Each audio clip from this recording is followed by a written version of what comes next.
Alright guys, so here's the review of the 2025 Phoibos Voyager GMT.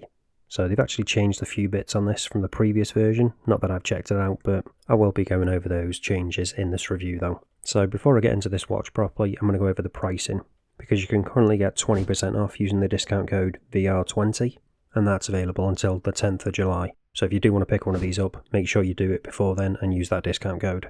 So depending on which dial you go for, obviously it's going to vary slightly, but the starting prices are going to be $319, that's discounted, so that's full price going to be $399, and then when it comes to the more exotic dials like the Aventurine, that's going to be coming in at discounted price of $343, and then the full price $429. So that's what you'd be paying for this one, because this is actually a green Aventurine dial, which is not something I've seen before. I've checked out black, I've checked out blue, but I've not seen green. So let me know down in the comments if you've seen a green Aventurine dial before. Some of the other more exotic dials they're doing is mother of pearl and malachite, but if that doesn't appeal to you, there's more standard kind of dials and also some like nice sunburst ones as well. So check out the links in the description if you want to see the full range.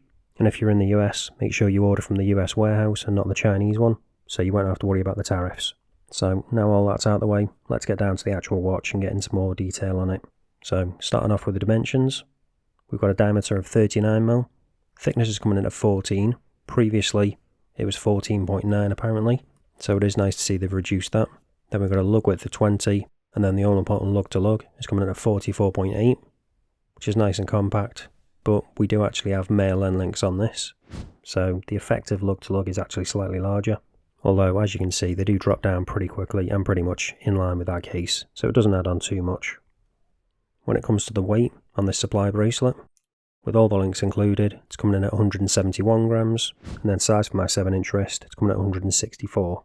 So we'll take a closer look at that because this is one of the other changes. So we've got the Phoibos branding on there, double pushers, milled clasp, but we have actually got an on-the-fly adjustable clasp now. Previously it didn't have that, so that's a nice upgrade to have. Really easy to use, just pull that button, slide it back and forth, and you can even slide it back in without pushing the button. Once you've had a watch with one of these, it's hard to go back to one without it.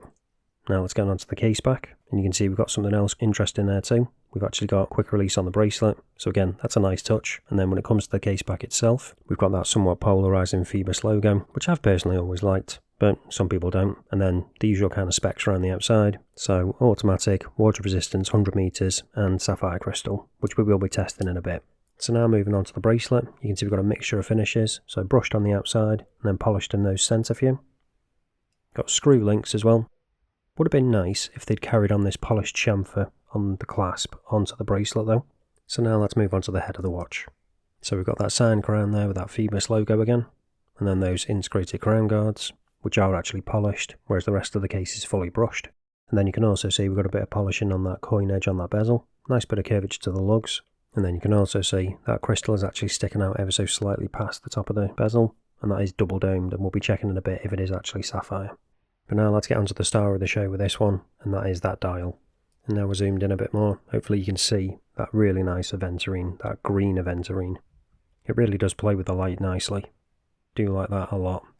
I also really like the indices on this too. So they're applied, got that really nice gold colour to them as well, which works really well with the green of the dial. Then we've just got a printed Phoibos logo, and then the only other text we've got on the dial is the automatic at the bottom and the GMT. And then we've got that printed minute track around the outside again in gold. And then we've got that splash of green on that GMT hand, and the hour, minute and seconds have that same gold. Obviously depending on which dial you go for, that will vary. So if you're after a specific version, make sure you check out a review for that specific one.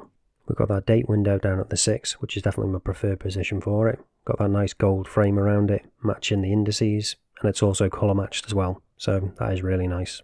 I just really like the colour combination they've gone for with this one with the green and gold, but it really does come alive when the light catches that Aventurine, and also those gold indices. It just really pops. But now let's check out whether we have actually got sapphire crystal on this or not, using the trusty diamond selector tool. And yep, we have got sapphire crystal, so that's always good to see. So now let's move on to the bezel, show you that in action. So it's a 24 click bi-directional ceramic bezel, so I'll show you that in action now. Got nice solid clicks. And obviously, as I said, bi-directional. no backplay, really solid, and it's nice that it's 24 click as well. So now let's talk about the movement. As you probably guessed, yep, it's an NH34. So if we unscrew the crown, pop it out to the first position, and then we can move that GMT hand independently, and that does jump, as you can see. And then if we turn it the other way, we can change the date. Then if we pull it out to the second position, you'll see the second hand stops. So we've got hacking, and then obviously we can just change the time, and then pop it back in. Second hand re-engages, hand winding, all works well, rock solid movements as you've come to expect. And then we can just screw it back down. Nice grippy crown guards don't get in the way, so no issues there either. So now it's time to check out what the Lume's like. See if that's going to keep this streak going, see if that's going to be just as impressive as everything else so far. So we've got that nice ice blue colour of the BGW9, and a lot of it as well. So as well as the hands and the indices, we've also got a fully loomed bezel, which is a nice thing to have, especially for a GMT. And then obviously we have Lume on that GMT hand as well, and also the second hand.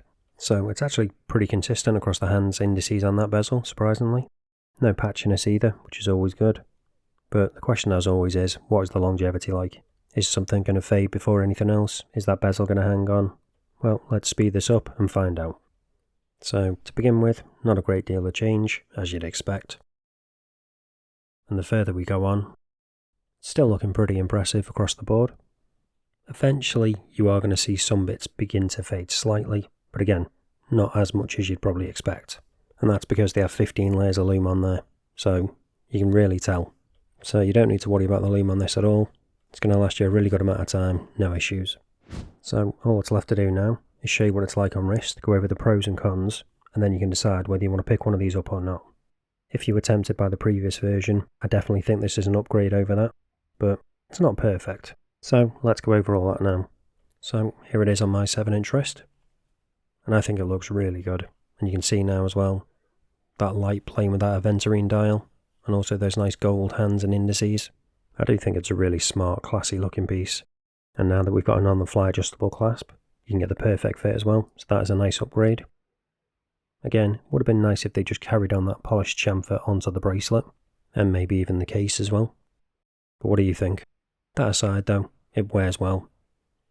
And when it comes to the head of the watch, as I said, with that compact lug-to-lug, despite the male end links, it still wears really nicely, because they do drop down pretty quickly. Thickness is improved over the previous version again. Perhaps they could try and shave off a few more mil, but I think it's alright the way it is. I definitely think you're getting a lot of watch for your money here, especially with that really nice Aventurine dial on this one I have, that 24-click bidirectional ceramic bezel, double dome sapphire crystal, really impressive BGW9 Lume with those 15 layers, the rock solid NH34 GMT movement, the on-the-fly adjustable clasp, the quick release bracelet.